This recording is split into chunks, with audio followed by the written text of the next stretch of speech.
هي طيبة إليكم من جديد أعزائنا متابعي قناة النهار 24 من ديربي الدوري الإنجليزي بين توتنهام وتشيلسي. كانت مقابلة جد رائعة، إلا أن اللاعب المغربي حكيم زياش عانى كثيرا من العنف. نخليكم ما نطولش لكم تشوفوا معايا ملخص المقابلة ونرجعوا في الأخير. غير ما تنسوناش من لايك جيم وتبارطاجوا الفيديو مع الأصدقاء ديالكم وديروا جيم للقناة حتى يبقى يوصلكم الجديد ديالنا. شكرا. أنا بعيد على الفريق، لكن يبقى الفريق يلعب بنفس الأسلوب. فورتس في حراسة المرمى، كيتي إصابة لوريس، يستمر فريزا فورتس في حراسة المرمى، ثلاثي للدفاع روميرو داير ولونغلي ثلاثي الدفاع، ثم رباعي وسط ميدان إيمرسون على الطرف الأيمن، سكيب هويبرغ لاعبي الارتكاز وديفيس على الطرف الايسر. يستمر في ابقاء سون بالرغم انه سجل المباراه لما تم ادخاله في المباراه المستعام. ريتشاردسون على الطرف الايسر، كولوسيفسكي وكين المهاجم. اكيد 3-4-2-1 خلف كين، يعتمد بالاساس على الاروقه. مباراه صعبه لكن لديه امكانيه حسم المباراه. محمد، 6 تغييرات لتشيلسي عن مباراه ساوثهامبتون، رجع لمعظم اللاعبين السابقين. عناصر الخبره خاصه. كيبا في حراسه المرمى، جيمس وتياجو سيلفا وكوليبالي وبن تشيلول. احسن ثاني خط دفاع في الدوري بالنسبه لتشيلسي بعد نيوكاسل اللي اقوى خط دفاع. انزو فرنانديز ولوفتشيك اثنين في وسط الملعب.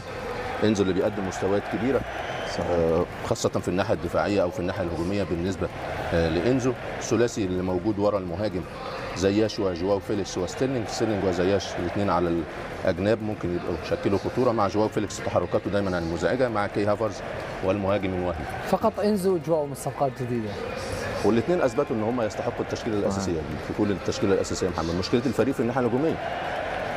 بقول لك اخر 11 مباراه الفريق سجلش الا 6 اهداف.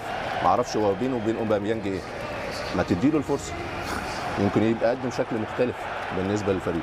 وابقى ماونت على الدكه مستحق تصرفاته الاخيره، وان شويه رايح عنده عروض وشويه مش هجدد وما بيبينش مستواه في الملعب، فلازم يقعد في الدكه. واللعيبه اللي بتلعب موجودين، لعيبه عندها مستويات كبيره، فعلى الورق الفرقه عندها شكل كويس، اللي لازم يقدموا شكل فيه توازن من الناحيه الهجوميه ايضا ومن الناحيه الدفاعيه.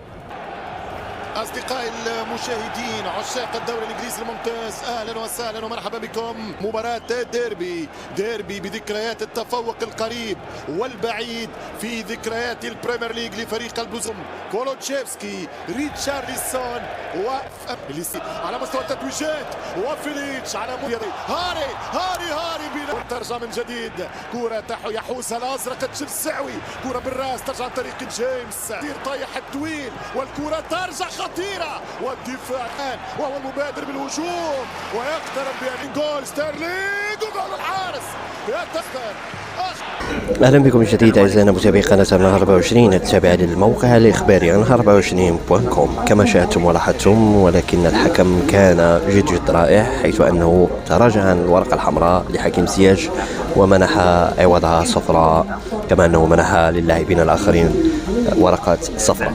شكرا لكم اعزائنا المتابعين، نضرب لكم لقاء اخر في فيديو اخر ان شاء الله في القريب العاجل. غير ما تنسوناش من مشاركه الفيديو ودعم القناه عبر الضغط على الجيم وزر الجرس حتى يبقى يوصلكم الجديد ديالنا. شكرا لكم.